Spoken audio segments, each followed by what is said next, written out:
ఆనాడు ఉమ్మడి ఆంధ్రప్రదేశ్లో ఒక పక్కన గాలి విస్తృతంగా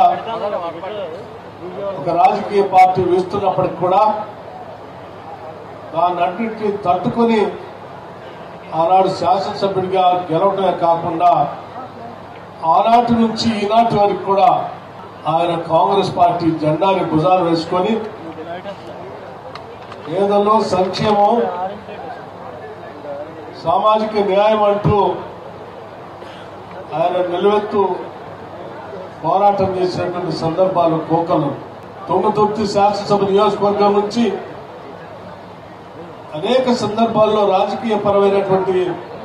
విభేదాలు ఉన్నప్పటికీ కూడా ఇతర రాజకీయ పార్టీలతో వాళ్ళందరితో కూడా సమన్వయం చేసుకుంటూ వారు కాంగ్రెస్ పార్టీ నాయకుడిగా శాసనసభ్యుడిగా ఆనాటి ఉమ్మడి రాష్ట్రంలో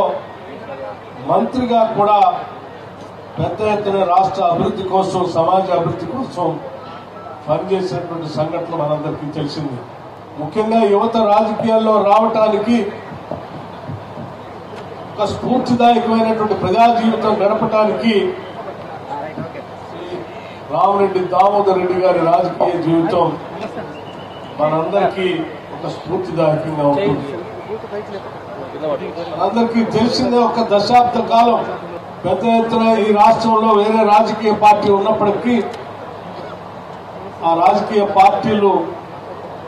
ప్రలోభాలు చూపించినప్పటికీ ఎక్కడా తల ఉండకుండా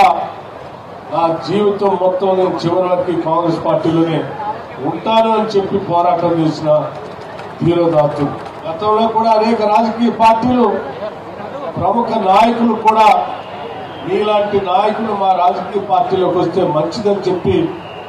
వారిపైన ప్రబలమైన ఒత్తిడి చేసినప్పుడు కూడా ఎక్కడ కూడా లొంగకుండా వారి నమ్మిన సిద్ధాంతం కోసం చివరి వరకు కట్టుబడి ఉన్నటువంటి విషయం కూడా మనందరికీ తెలిసింది. వారు ఏ రాష్ట్ర ప్రజల సంక్షేమం కోసం ఏ తెలంగాణ రాష్ట్రం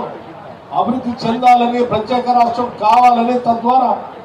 ఈ రాష్ట్రం సర్వతోముఖంగా సామాజిక న్యాయంతో ముందుకు పోవాలని ఆశించారో వారి ఆశల్ని నిజం చేస్తూ ఈ రాష్ట్ర ప్రభుత్వ పరిపాలన కొనసాగుతుందని చెప్పి అటువంటి ఆలోచన పాలనతోనే వారికి మేము ఘనమైన నివాళులు అర్పిస్తామని కూడా ఈ సందర్భంగా మనం చేస్తా ఉన్నాం.